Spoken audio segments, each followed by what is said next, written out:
Imagine yourself under a starry sky, around the warm glow of a sacred fire, where speakers gather to share their wisdom and insights. Creating a sacred space where all are welcome to warm their hands. Here are your hosts, Sarenth Odinson, Snow, Cabra, and Emily Streaking Fate. Discuss spirituality, mythology, animism, and culture around a virtual sacred fire.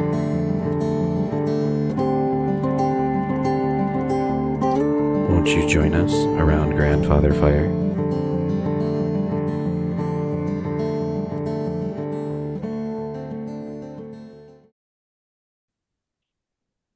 Hail to the gods who shelter. Hail to those who keep us warm when it is cold and keep us cool when it is hot. Hail to those that keep us fed and keep us dry. Those who keep us warm and safe and secure and healthy.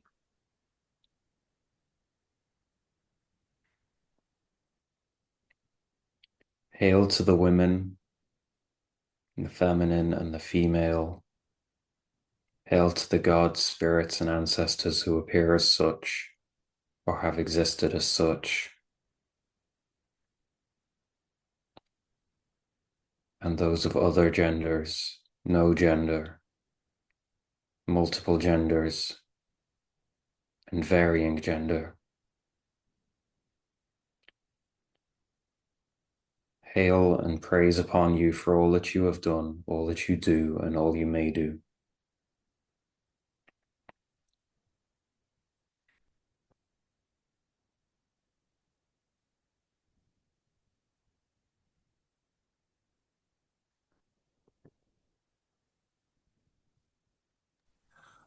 Welcome to Around Grandfather Fire. This is episode 149 with my good friends and co-hosts Snow and Emily Streaking Fate.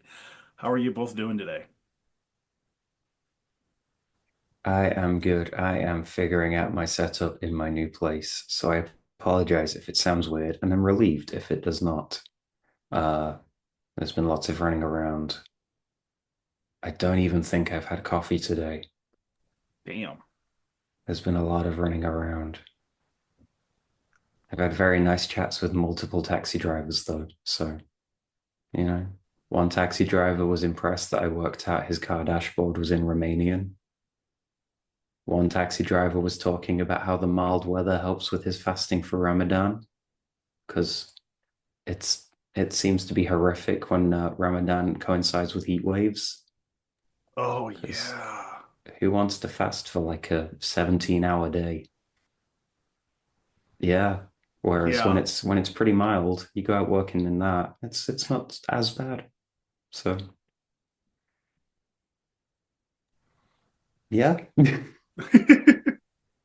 that's me. I'm glad you're getting settled and things are moving afoot. That's Mm. like half the fight right there.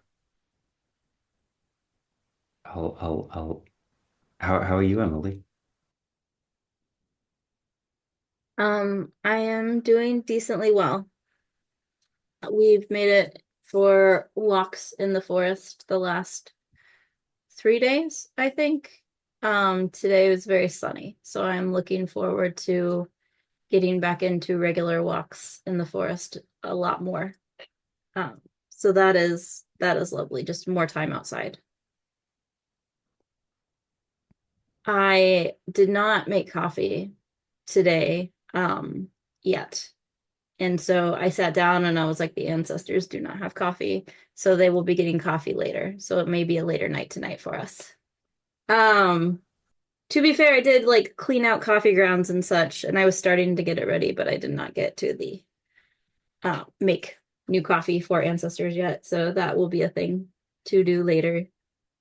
It's been a good couple weeks so far. Getting back into the swing of things. I might be doing more with ancestor work stuff in the future. In the next couple months, I'm looking at some stuff, some opportunities. Otherwise, it is pretty much the same old, same old. Santh, how about y'all? Oh, let's see. I'm actually back to work now because I just got off my vacation, and there's a part of me that's like, By your okay, standards, is a vocational weekend. well, okay. I took 2 weeks off because the first week was for convocation, and then the second week was ostensibly to recover. And So 2 weeks off of your day job so that you could have a full weekend of working spirit work as well as a few spirit work sessions for other clients. So a vacation from your day job, yes. was that a little hard? Yeah, yeah, yeah. I know that you're not wrong, but um, I kept less busy. I actually relaxed. Go me. um, it was complicated because there would have probably been more relaxing, or at least more doing of other things, had our daughter not had to be home for a majority of that time for the second week because of school issues. And so it was a little bit of a back and forth and a challenge, but I mean, we worked it out, and the equilibrium we're at now is like, okay, I'm getting back into the swing of working, of actually like working the day job slash night job. Uh, and so one of the things that I've been doing is I've been cranking out my monthly Patreon topic and prayer work. So that's been really fun. I have an article that drops next Wednesday about casting cloths and my frustration at how very little there is in the lore to go off of. But I mean, that's like practically anything esoteric that you want. I mean, you want to talk about masking? There's a couple of felt masks we found in Hedeby, and there's very little else other than like bractates in uh I'm gonna butcher this. I think it's Torsland. Um, so like doing research for this particular topic was irritating because there's not a whole lot to find. Because even if we could, like I said, I actually mentioned this in the article, like even if we could solidly identify that this could have been a casting cloth, it's biodegradable. Like even if they exactly use it the way we do today, there's no physical evidence because the shit degrades. That's like when archaeologists go, these people must have had a very heavy meat-based diet. And it's like, well, it's only because you found the bones of the animals they eat. The salad will have all been gone by now. Right. Which is why having poop is so important because you can actually analyze what the fuck they ate. And they're And like, in oh, wow. archaeology as well, not just science recreational time.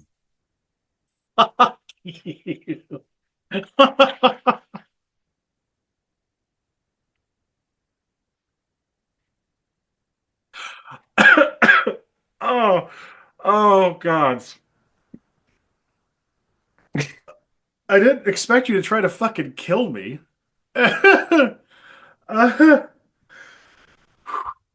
Okay, so moving swift, moving swiftly on.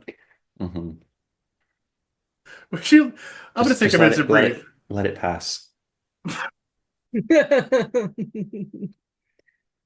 I mean, poop sculptures could be a good biodegradable offering for some spirits, potentially. It could be good or it could be crap. Sarenth has had to mute himself and take his glasses off. For those of you listening,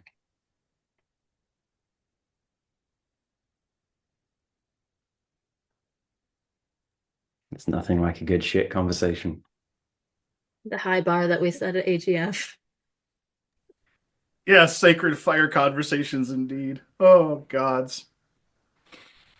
So, Snow, would you like to introduce our guest? Is that going to be the segue into bringing our guest in? Fecal You make a matter. better one, my friend.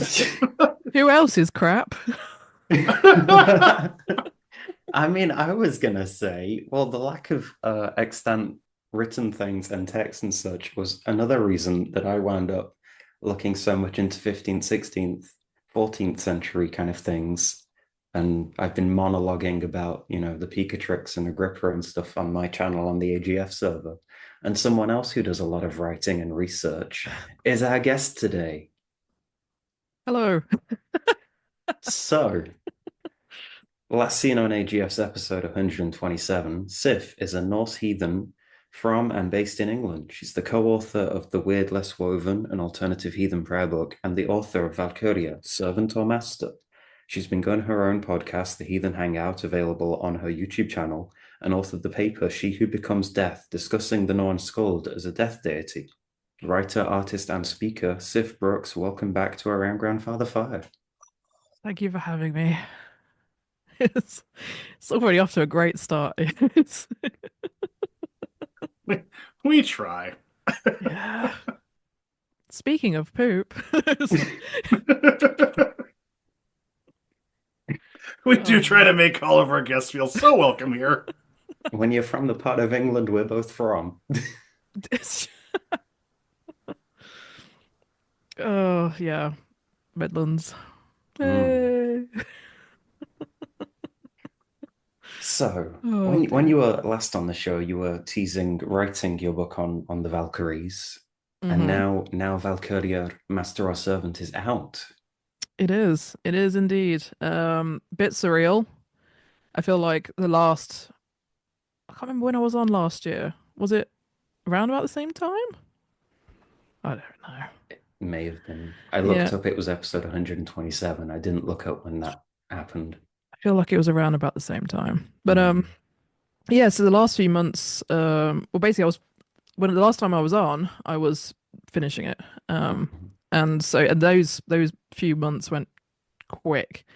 And the book was expected to be published this year, but it got lucky and found an earlier release date. But yeah, it's been well received. And that's makes me very happy. A lot of people who know nothing about the Valkyries and are just very interested in finding some information out about them. People are saying that it's very helpful. So, very, very glad. And I'm working on the next couple of books now, kind of continuing on in the same vein about the other in Norse myth, which covers so many different aspects. I've been particularly doing deep dives in terms of medieval Maleficarum, and kind Ooh. of linking back into uh, Scandinavian roots and how Scandinavia differs massively from the rest of Europe in so many ways.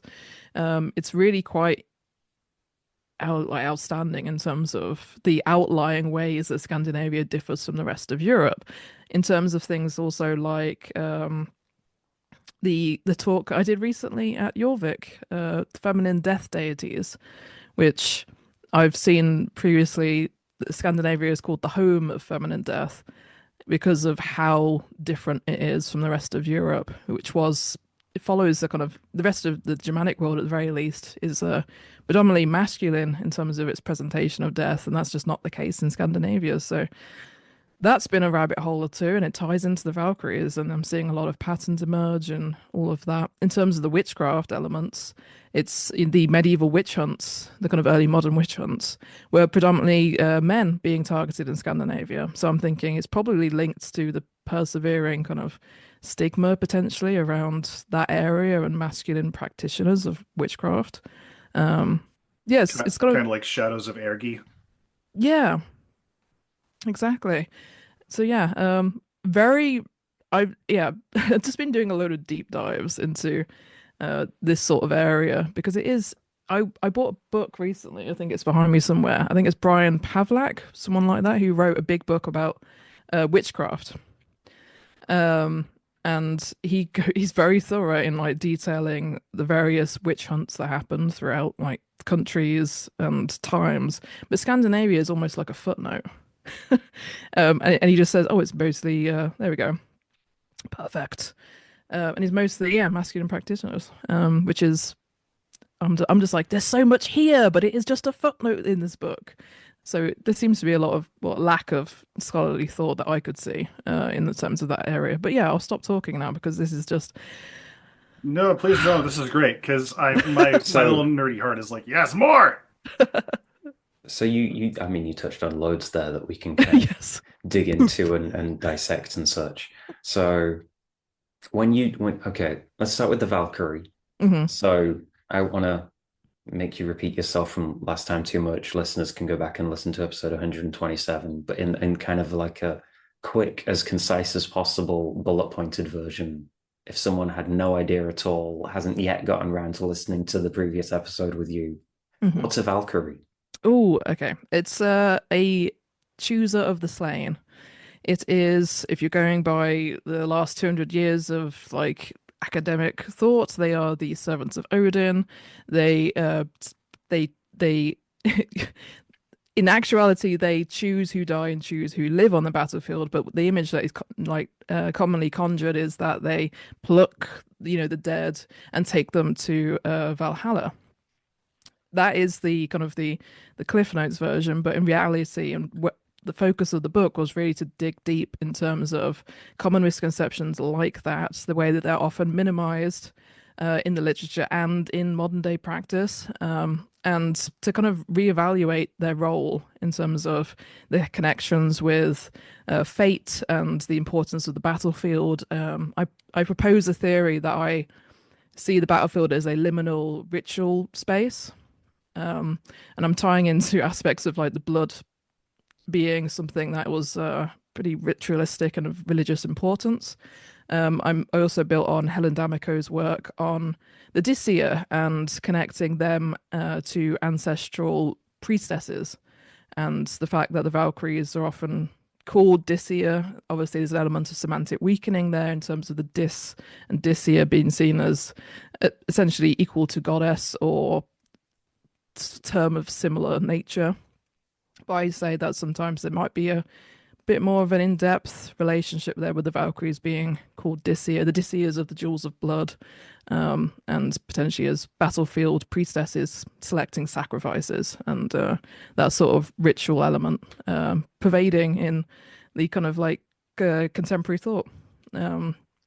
It's also tying into the fact that I believe the Valkyries are Seidr workers, and I think it's no coincidence that they're so closely tied to the most proficient practitioners of Seidr, of course, because they also have a connection to Freya, who is she kind of has echoes of the Valkyrie kind of archetype in terms of, wheresoever she rides into the strife, and that all those connections with like the Vanadis, Blótgithia, and all of that.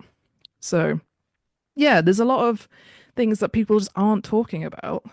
And I feel like it's important to help people see the Valkyries in a different light to what is commonly presented, even in the modern day. The Victorian era, as I discussed, Wagner was massively awful. And I hope he's got a tally somewhere of how many times I'm just like, you are, I will be your nemesis. Rematch. I don't know, but yeah, it's just disheartening to see kind of how the Valkyries are often reduced to servants. So that's really where the title of the book came from, servant or master. And spoiler alert, I very much lean in on the latter half of that.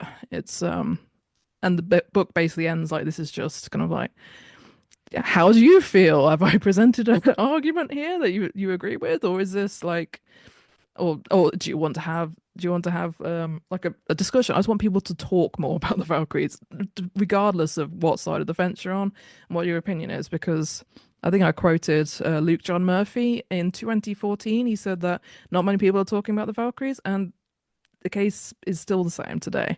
If you type in kind of Valkyrie or whatever in terms of like Google Scholar, I mean, it's sort of the same stuff. Vague mentions here and there. We're seeing a little bit of an uptick recently, but not really in terms of like figures that in the Nordic world. So yeah, it's definitely something that I want to keep working on. I feel like that book was the first of potentially many, of just digging into that. So I'm curious, as someone who's very much seen as a Valkyrie expert, and you give talks and presentations and have now written a book on the Valkyrie, in writing this book, were there many things that you found surprising?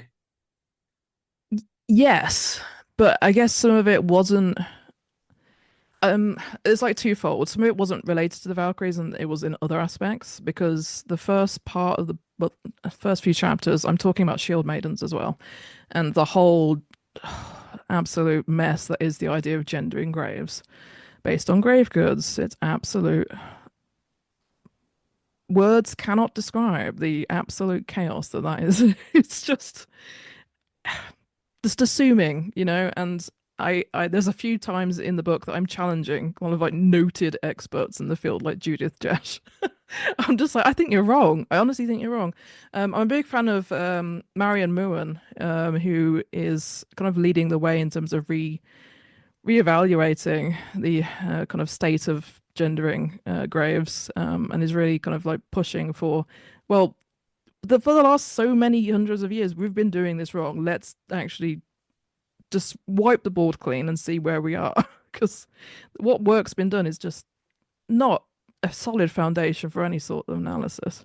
And I think the one thing that really struck me, because of how prevalent it is in the kind of modern conception, is this of keys being present in graves. And obviously, you speak to the average heathen, they'll tell you that most keys are found in feminine supposed graves. And there's modern papers that still show that, or say that they show that. But there's a paper from like, I don't know, like 20 years ago that's just like did a really thorough analysis. I'm trying to remember who it was. It's true. It's called, the paper was called like Truth or something like that. And it was about basically saying like, no, this is wrong. Keys are just everywhere. Basically, there's no like set gendered grave that these belong to, and yet we still have papers in the modern day that say, oh no, they're definitely this. Ultimately, this came from Victorian archaeologists, and you see that a lot, and it's still like that pervading threads of thought that keep going despite the evidence showing completely the opposite.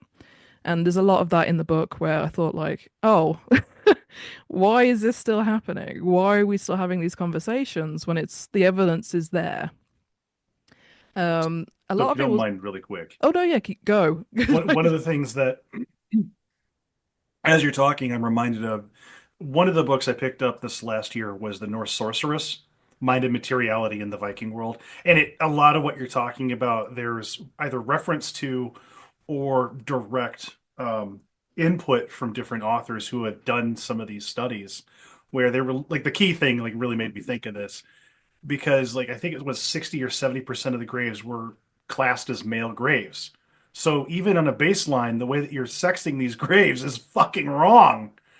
And Bear is looking at, again, it was several chapters in the book where like, look, you need to like dispense with pretty much anybody that's from previous uh generations. Like they were looking at these quote cooking spits, and they were just iron bars with like little cage devices on them.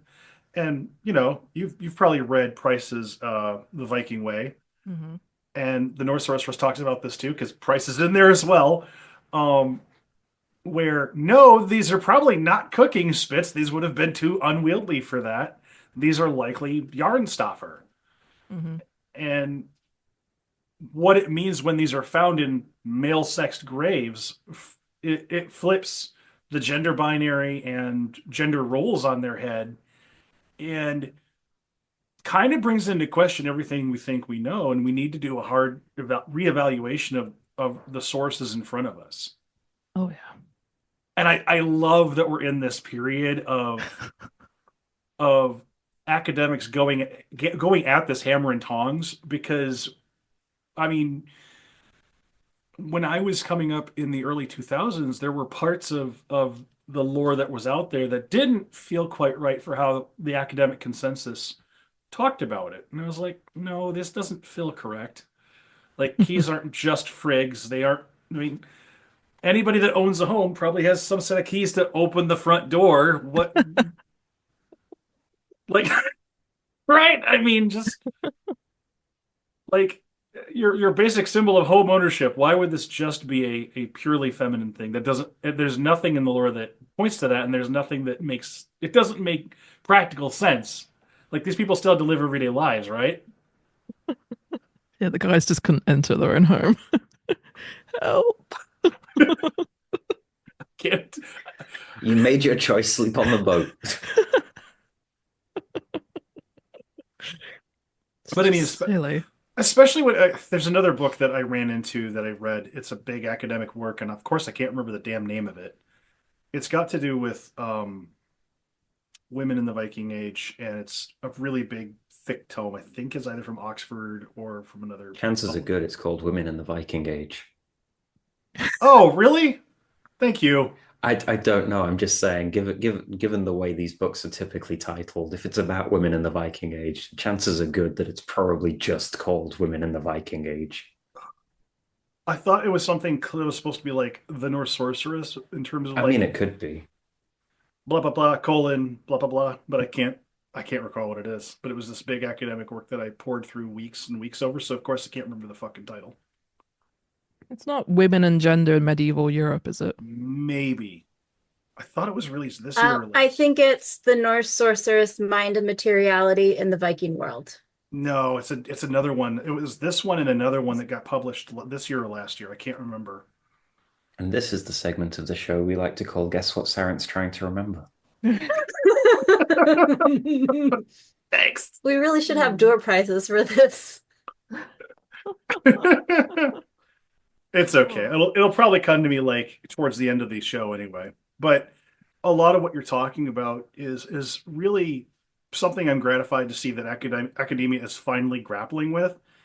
And it's not just the entrenched attitudes that we have from like very long dead excavators and the first generation of anthropologists, archaeologists, and all that, but something that's having a knock-on effect in heathen discourse too about the role of or lack of role of gender in how we practice our religion and our magic.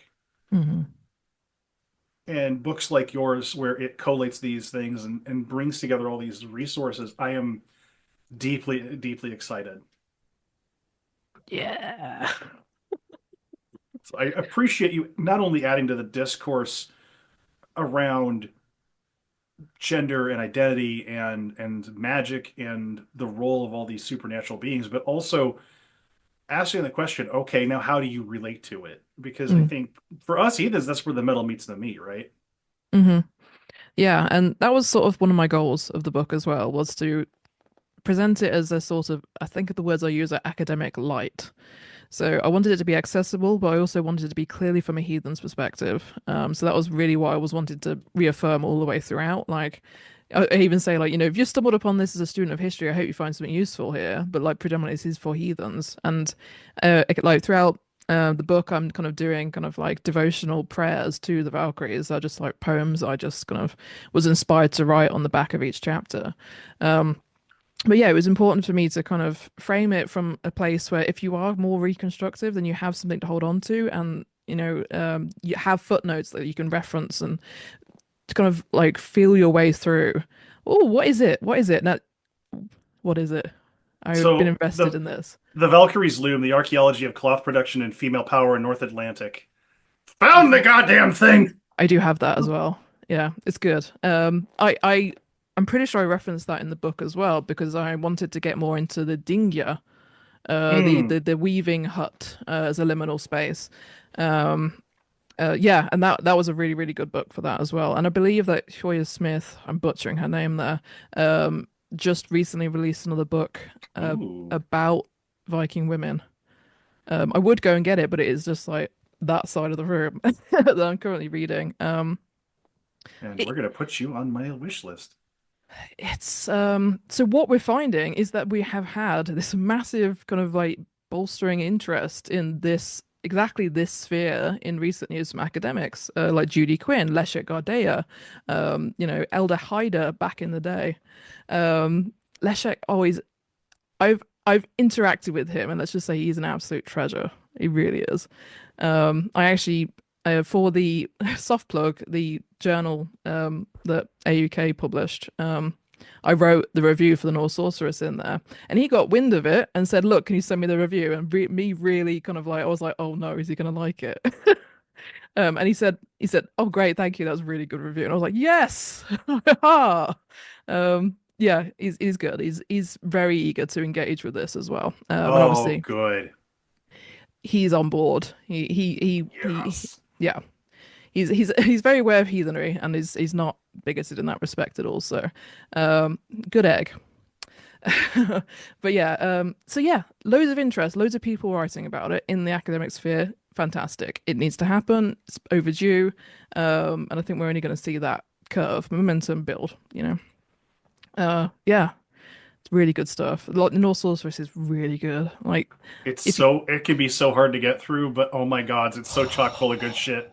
it is, yeah. And it's like if you have like Neil Price's The Viking Way and the Norse Sorceress, you just be like, these are the books you need to go with, and to go from there. Real nice kind of like two-parter almost. They quite complement each Hmm. other really well. Um, Yeah, if there's the Price's The Viking Way is one of my most referenced pieces on my shelf, and honestly, it's a treasure trove. And I'm so happy the North Sorceress came out because some of the stuff that it updated from that is so worth digging back into. mhm, And um, it's one of the things where I love that academia is grappling with itself really hard because this stuff isn't easy, especially when you've got entrenched tradition. And it's one of the things that they talk about in both books is like it's one of the things I really appreciated when I first read The Viking Way because there was a lot of this entrenched tradition of academic tradition that I didn't know about as to why they're interpreting the way they're interpreting. mhm, And if you don't have that background, it's kind of like what you were talking about with the Scandinavian perspective of death. If you don't grok why they have this perspective, none of this other shit makes any sense. mhm. Yeah, the cultural memory is powerful. Um, yeah, what book was I reading? Oh, it's here. Everything's Damn. gonna fall off this. I've got it. It's The Gender of Death, Ooh. by Karl S. Guthke. Um, really good book. It is again. It's a little bit of the history is there, but the Scandinavian stuff is a little bit. I would like it to be obviously more on that as well, but I mean, it is pointed out in there that this is, despite the fact like Moors being a feminine noun in the Latin, despite the fact that like Latin countries, with the exception of South America, presented death as masculine. It's like, how can we reconcile this if the word they use to describe it is feminine? And it's the idea of cultural memory over language. Language changes, cultural memory like perseveres. So fascinating stuff, and it's not really researched that much. Again, like Scandinavia is fantastic. The talk that I did at Jorvik was all about Scandinavian death deities. So going through the obvious, hilariously, I was when I was writing down that talk to present it, I was like, I need to mention Freya somewhere, and then on the day I was like, I totally forgot to mention Freya. So I basically just went, oh, she's an interesting kind of duality of the traditional sort of Vita life, which is more feminine in the kind of like traditional Germanic and Latin countries. Early Christianity really is really to blame for this. And death being Moors a man. And it's that sort of Freya represents the kind of two halves in a nice kind of presentation, as it were. But yeah, there's so many. There's a book that I got recently. This is going to be just book recommendations. Um, something like Making the Profane Sacred. It's essays in memory of Stefan Brink. Um, and there's a really good essay in that about goddesses and dark waters. And obviously that's the association with death and water and all of that. That I was just digging into recently. Very interesting stuff. But yeah, there's a lot of unearthed, soon to be, I don't know, people pondering about the kind of cultural memory that might have influenced a lot of the what we know to be kind of Viking Age heathen um, presentation of feminine death. So super interesting. And obviously the Valkyries are one part of that. So was that then the catalyst for your paper on Skuld? Yeah. The that paper what was a rein it's a revised. It was originally a chapter in my Valkyrie book, but I kind of wanted to expand on it for the paper because I wanted to. It was so fascinating to see Skuld's name being like debt, and but equally the Nornia being equated to like the Hellenic fates, which is really common throughout academia to today. It's still like you often see it in brackets, like the Nornia, the fates. I've realized that it's not a perfect fit, far from it. I think that influences heathens and how they practice in this idea of deterministic fate, like fully deterministic. But yeah, Skuld, I see her as very UPG, as a death deity. I equate her with I was kind of playing around with the idea of like fate is allotted at a life's beginning. So it's you're given free will to basically live your life however you wish, predetermined in various ways by Orlog, and that the only thing that's promised is your death is at the end. That is the necessity, and we keep seeing this word necessity crop up. All things must die, and then you can kind of use that framework as to analyze the literature. It's one framework among many, but I find it quite an interesting way of analyzing things in terms of the way that death appears in the literature. Obviously, Ragnarok, Odin's death, all of this, Baldur's death, and the way that hell maybe being perceived as this sort of paradoxical entity of like living and death, kind of in one, something almost I don't like using the word, but monstrous, something that to the gods would be seen as like, oh, this is like the end, like a paradoxical entity that just encapsulates something horrific for them. So she had to be cast away because this was something they couldn't bear to witness. I kind of like getting poetic sometimes with my work. But yeah, there's so much to dig into here in terms of things are often overlooked, misconceptions. One I would say about the Valkyries was kind of tying into an earlier question was the idea of the Northern Lights being associated with the Valkyries. Really prominent. I actually said that Visit Norway says this is an absolute fact on their website. But turns out it's from Thomas Bullfinch of Bullfinch's mythology. I couldn't find an earlier thing, and every site used the exact wording that he used. So I was like, but so there was a bit near the end where I wanted to say like, look, if you're a heathen and this is your practice, you see the Northern Lights as like a representation of like light shining off of the Valkyrie's armor or whatnot, that is totally valid. I'm just trying to point out where things originated and going from there. Because I know like a lot of people see keys as quite sacred if they're like particularly kind of devoted to Frigg. So I didn't really want to kind of like it's just upturn their entire world, and there's a part of me that's still very much wanting to affirm people's practices, but also being able to pinpoint where things might be wrong I think is quite useful. But yeah, there's a lot of misconceptions around today that stem from Victorian era, as usual, messing things up.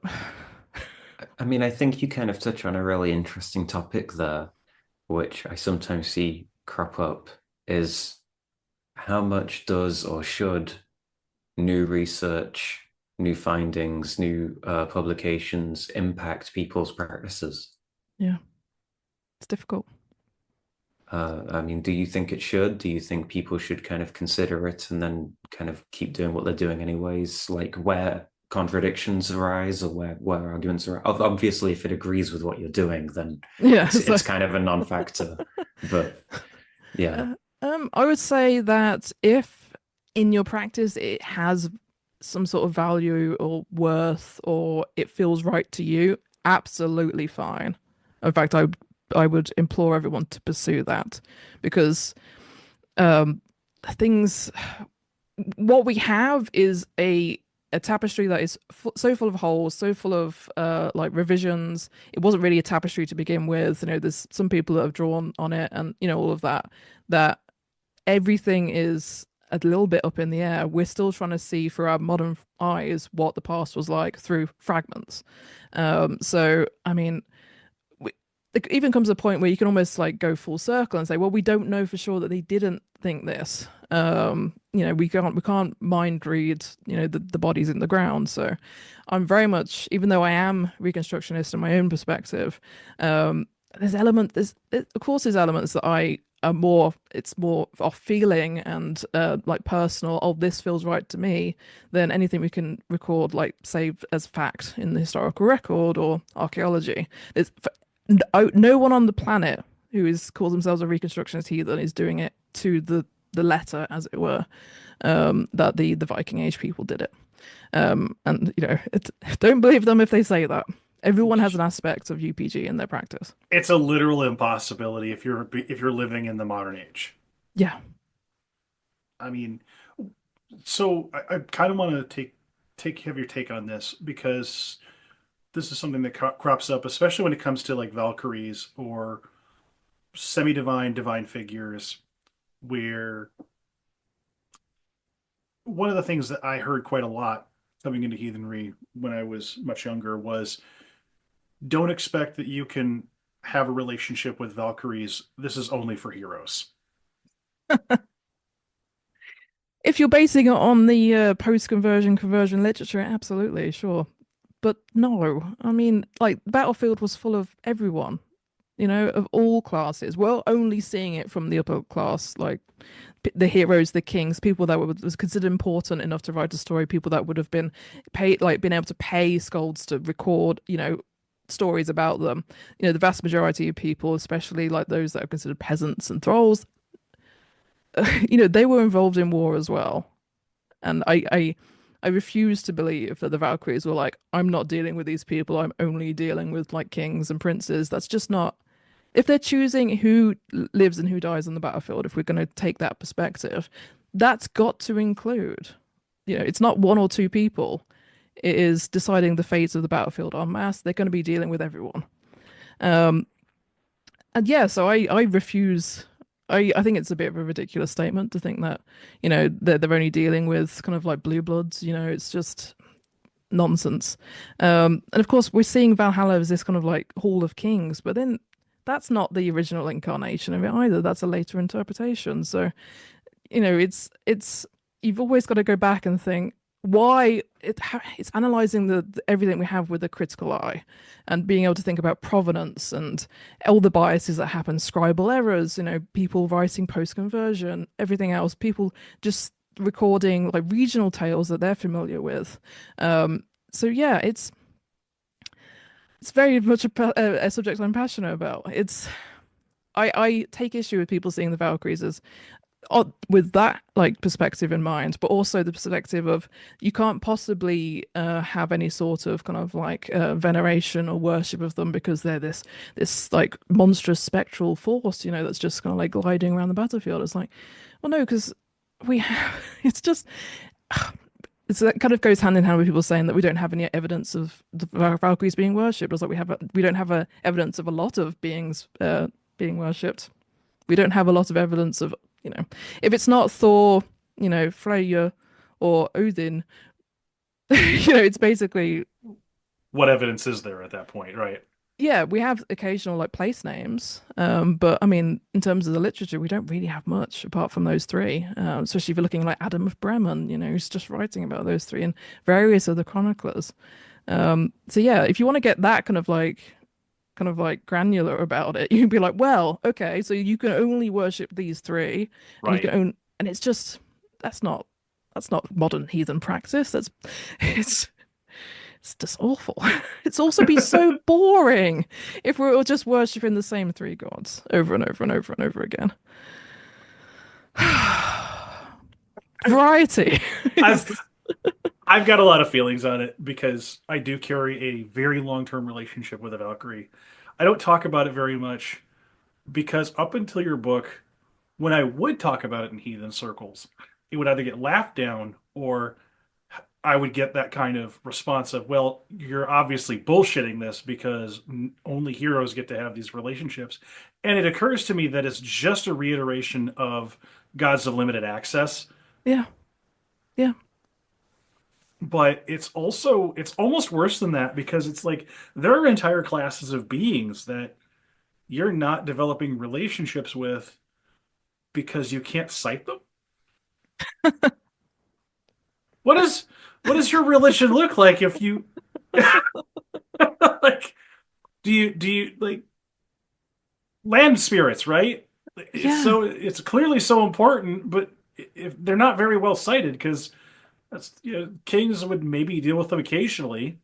Jarls might occasionally deal with them, but they didn't get written down very much, but clearly was part of folk practice when, we're coming up to what I think Snow you mentioned a lot of your extraction from 14th, 15th, 16th century writing and becoming much more useful in that regard, right? I mean, there's just the invention of the printing press was a wonderful thing. Go printing press.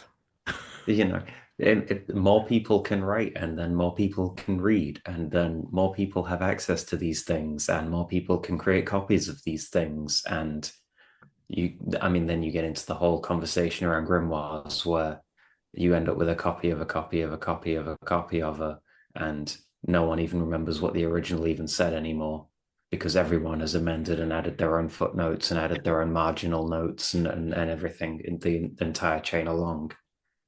Um, and that's before you even get into the conversation of how in different points in time and in different regions things are very variable anyways, because what they're going to do in one village in modern day Sweden is going to be entirely different to what they're doing at the bottom of the hill. Mm-hmm. Never mind what they're doing at one end of Sweden as compared to ancient polytheistic practices in what is now Sicily. You Very mean that true. there's local variations? This isn't right. I thought this was supposed to be stratified and always forever solidified in amber for all time. I mean, in realistic terms, purely geographically, how far is New York from New Jersey? Right. And yet, how different is New York culture to New Jersey culture? Call them the same thing and watch a fist fight happen. Right? I mean, I'm the UK gets this all the time. Like, oh, we went to the UK. Great. Which part? We went to the UK. Like, you're all the same, right? I mean, in the same way that there are people in the US who've never ever left their state, there are people in these isles who've never left their village or their town or their city. Mm-hmm. And that's in a very, very different geographical scale, but it's the same principle. Yeah. And so, if that's happening in the age where we have the internet and we have planes and we have the motor engine, surely it makes sense it would have also been happening in the ancient world where you need a boat or a wagon or a horse to get around and take your ideas with you. So, again, the printing press suddenly means you can invent post people.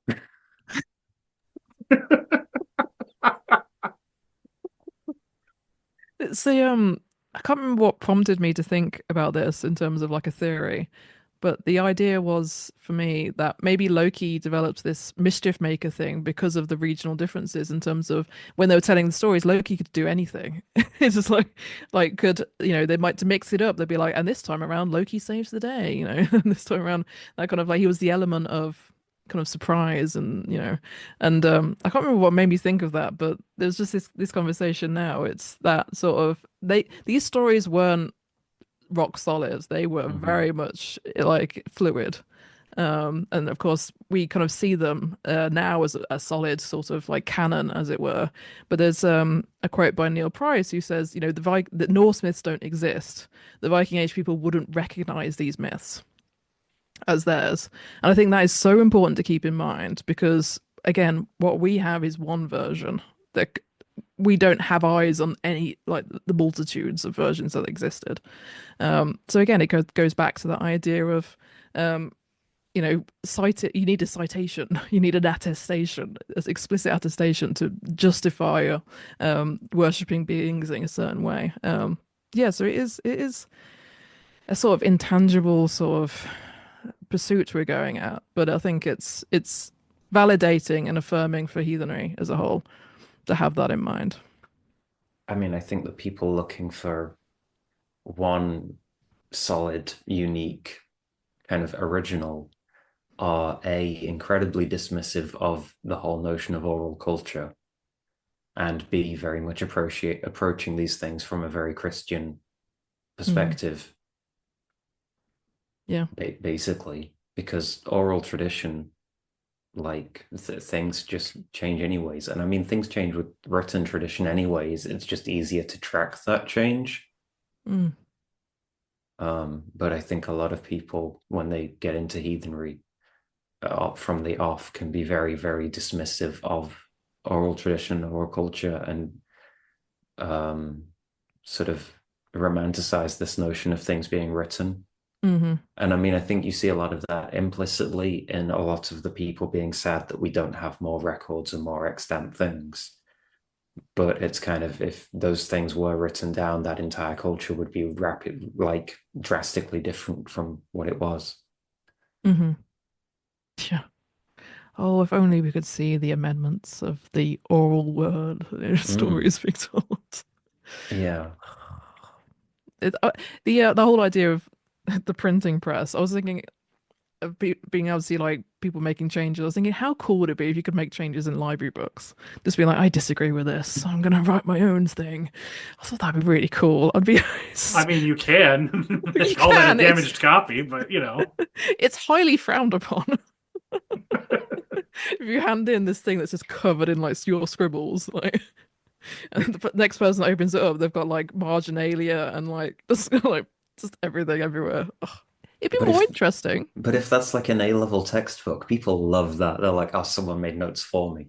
Oh yeah, summaries. Otherwise, it's just dick pics, you know. Well, yeah. But yeah, Oh, someone else drew a penis on Hitler in my World War II revision book. I wish we had more collaborative sort of writing in the modern day. That'd be so good. Honestly, it's part of why I'm happy that things like the Norse Sorceress exist. It's also why I'm happy more pagans are going toward anthologies, because trying to cram this shit out on your own is hard. I mean, you've done this twice, 3 times now. Yeah, yeah. It's. I see it more as a devotional act, though. A lot of my practice is research.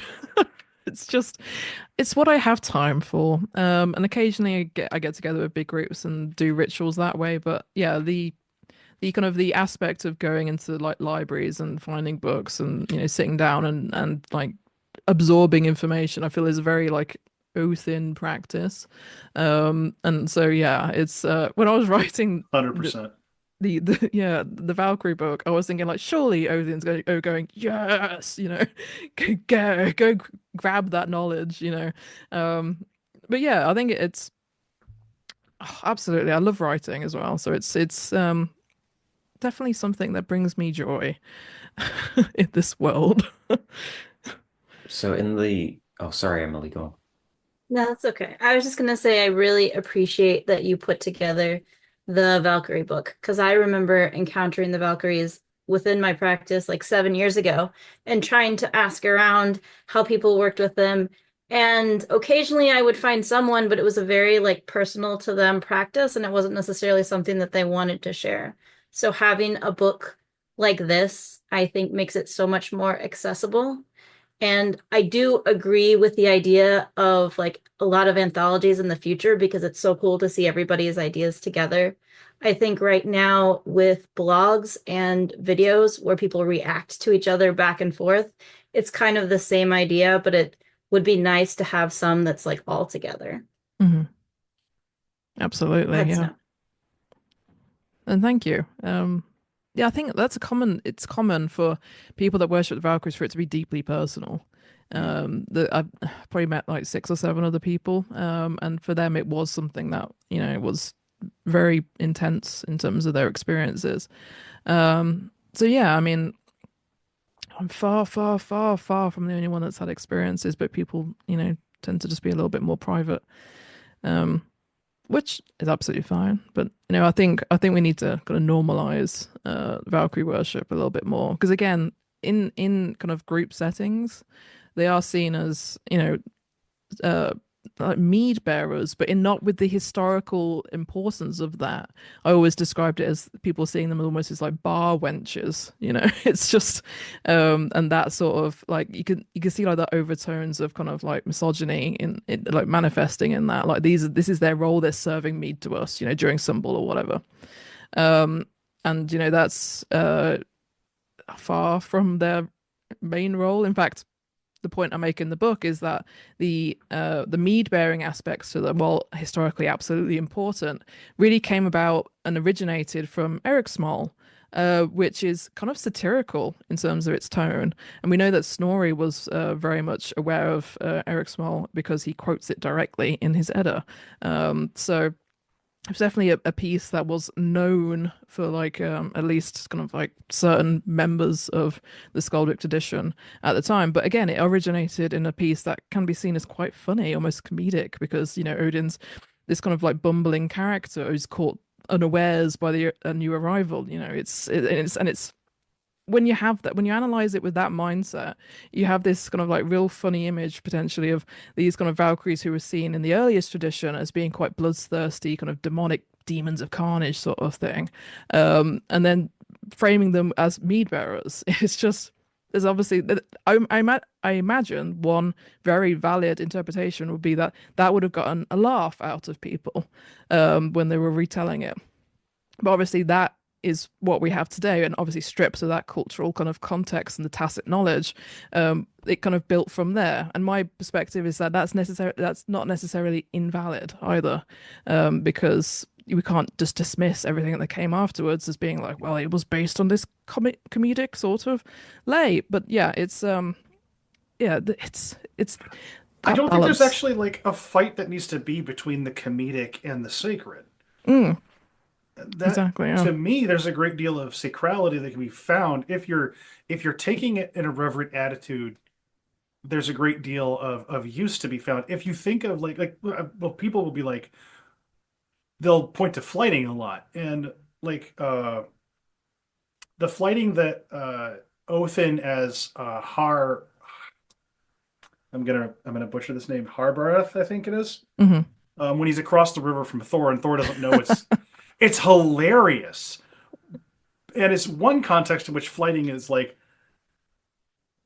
basically a dad razzing his kid, and the kid doesn't know it. It's great fun when you look at it from that perspective.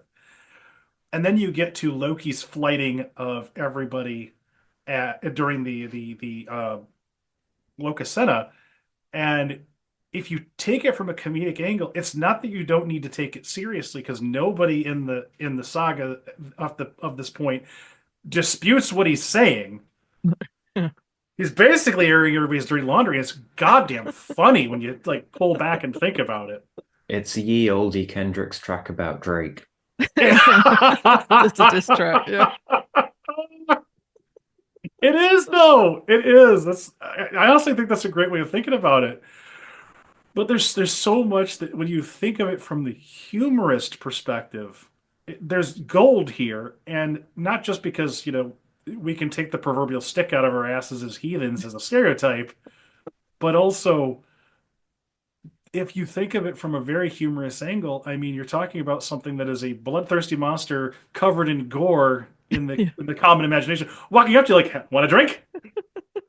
Yeah.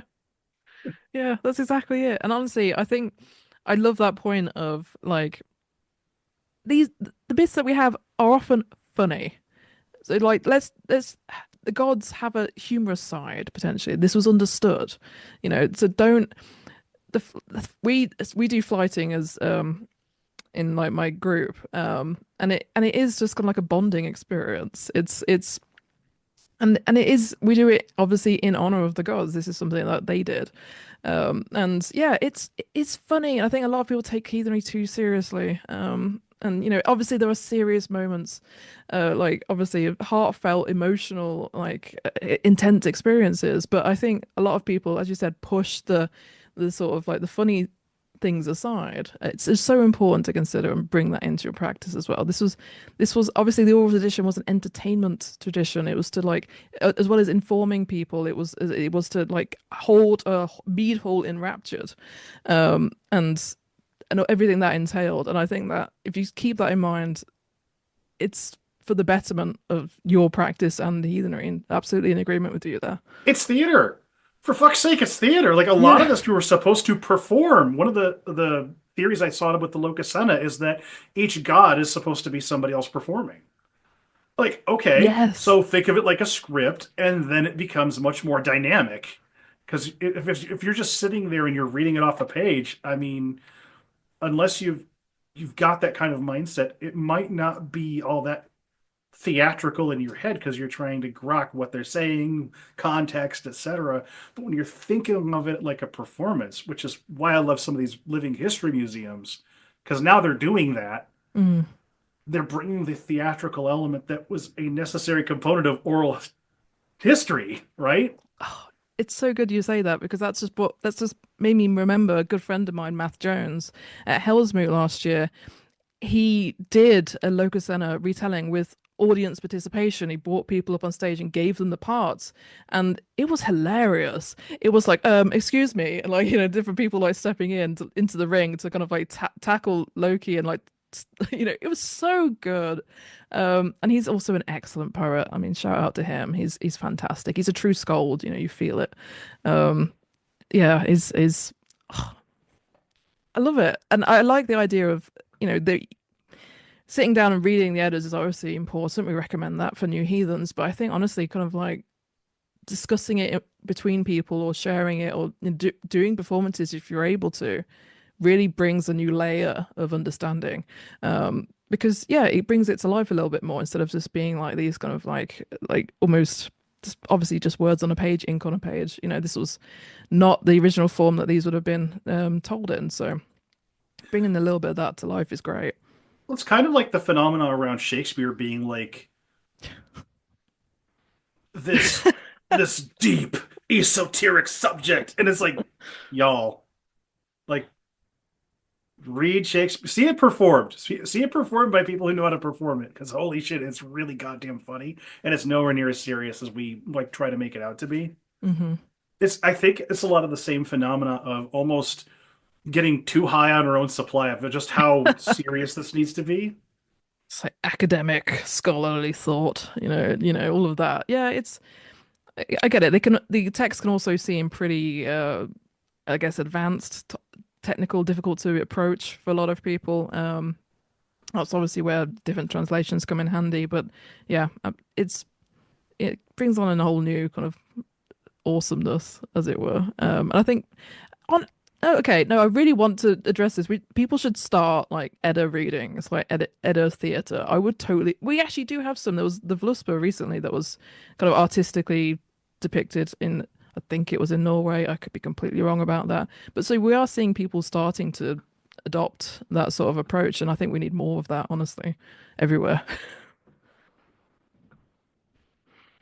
So now I want to see it. I want to see whether I can find this. The Vluspa I reading mean, theater. a lot of this just goes back to the fact it was an old oral tradition. I mean, you were talking about Shakespeare. He wrote plays. He wasn't writing novels. If we're Mm, talking about the Norse myths, then it was an oral tradition. So whether that's one person telling everybody or a group of people going back and forth, that's oral storytelling. mm. Collaborative. Mm. Right. There's that. So there's a play that I'm thinking of. Uh, it's with Dionysus in it, and I cannot remember for the life of me The which one. frogs? I think maybe there's a great deal of audience participation even in some of the oldest plays we've got. I think maybe I don't know if it's Euripides I'm thinking of, one of his plays. I don't know.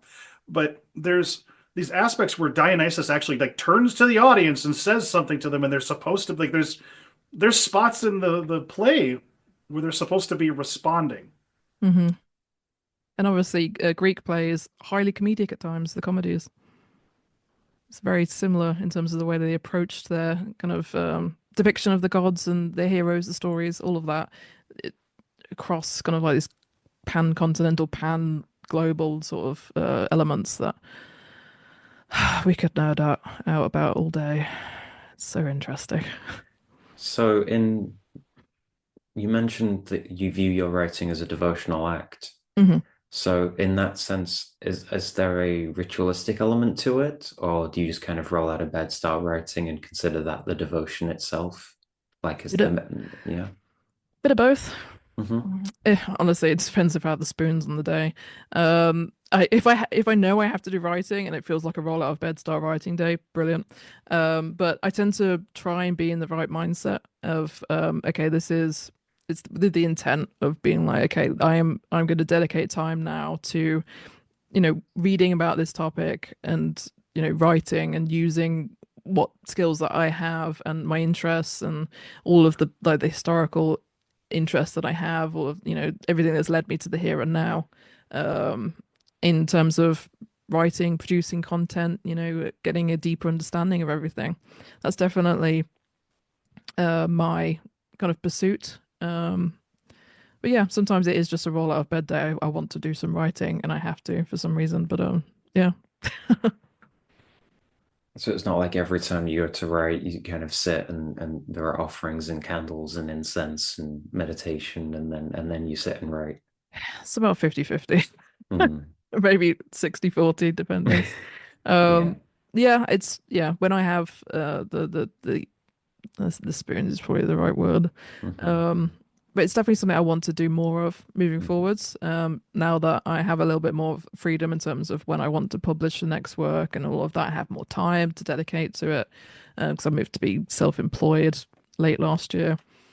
So yeah, there's opportunities now for me to really build on that. And to the next book I'm working on is, as mentioned, about the other in Norse myth. So I'm going to be doing a lot of worshipping of like Skadi, the Jotnar, all of everyone to do with like that sphere of things, Ongabotha, etc. Yes. Yeah, they've become very present in recent months.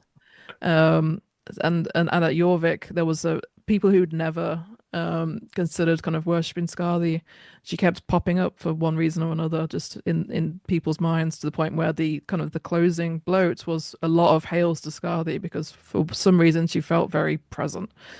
But yeah, there's and that book is definitely going to try and do a similar spin to the Valkyrie book in terms of like reevaluating common misunderstandings, but also in adding new layers of understanding potential theories like Skadi, and I've been doing a lot of research on the Wergild ring lists and the older Gulathing laws and Mm. reframing.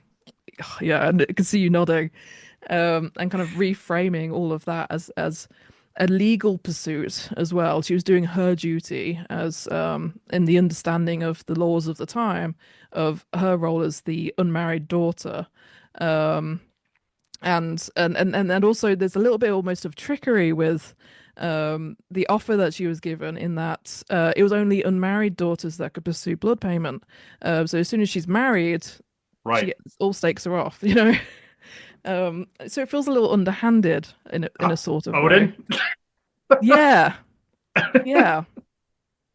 And but also when you have that with obviously Locusena, with Skadi almost having that justification of blood payment when she like, when Loki's son is killed and she places the serpent over his head, especially in relation to Loki saying about his own role in Thiazi's death and the timing Mm. of that.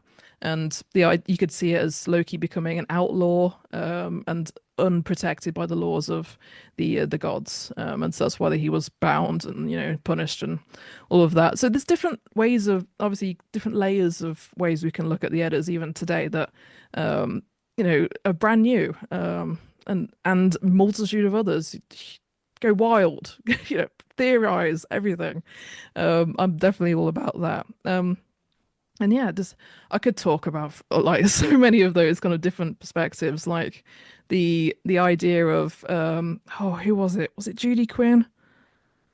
No, it was Margaret Clooney's Ross, suggesting like analyzing the material of the difference between the Aesir, the Vanir, and the Jotnar as like a class system, and the idea of like the Aesir wouldn't marry the lower class Jotnar, because of that class discrepancy, and like showing like overlaying the material with that kind of like infrastructure in mind. Really interesting. And yeah, and of course something I briefly mentioned in the Valkyrie book, the idea of the Jotnar and troll women potentially being the Salmi, Yep. and that all of that. Especially when you're talking about the thing that, because they've become such a big part of my life, that's something that pops up with the trolls very, very frequently. Um, so when I saw like the other in the script we had for this episode, I was like, oh, good, good, because like this has really been part of my jam for these last couple of years. Because like the trolls occupy a very similar space to the Jotnar, and I do Hmm. not class them the same. No, they're not. And they're very similar in regards to the Valkyrie because they're either cast in this very almost untouchable light, like Freyr looks off in the distance on Hlithgelf, and there's this shining goddess in the distance, or these people are going to eat my fucking feet. Yeah, yeah, Like, you get these really disparate other categories where they're either this untouchable, like, mystic being that you can barely walk to, and this is the god we're talking about. And then we've got, you know, the most ugly ass creature you could possibly imagine, and she wants to bang you like nobody's business. And it's almost like the very few references you can find to trolls in the literature are almost that dichotomous. It's fucking hilarious. yeah. And yeah, I've got another book recommendation. Ármann Jakobsson. His work on trolls is fantastic. I would 100% recommend him, especially The Troll Inside You, I think is what it's called. Um, in that he breaks down again, it's later like academic thought of the troll into separate categories, whereas that wasn't the understanding in the day of troll was all of the categories. It was a word to encompass the epitome of the other, but also there was nuance within that. And obviously Snorri did a heck of a lot of damage as well by basically ignoring the differences between the Jotnar and trolls. He calls all of like the giantesses troll women, and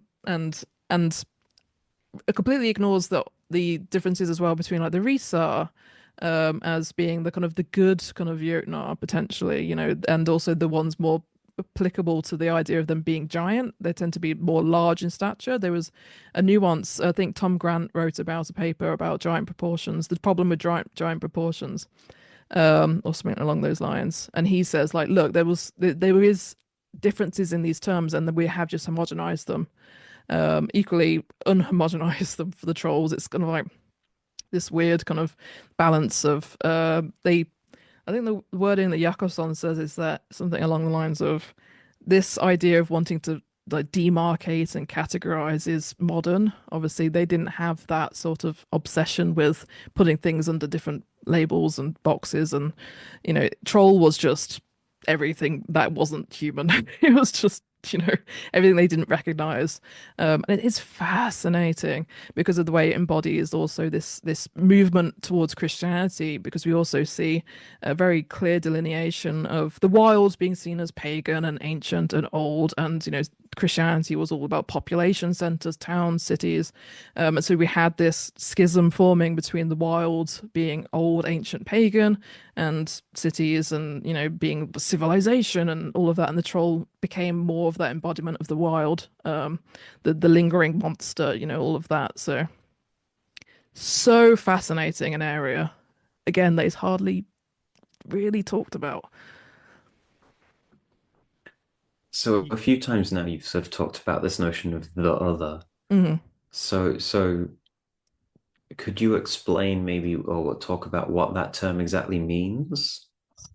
Oh, okay. The other Mm. is, it can be the mysterious side of like of the world. It is the monstrous. It is those that are pushed aside by society. It is magical beings. It is the practice of magic. It is the practice of being an outlaw. Was seen as othered. It was everything that wasn't accepted by societal norms, expectations. All of that. It was something which came with so many negative connotations. It was kind of in Scandinavia, it was seen as the Seid workers were othered. We have the Jotnar as being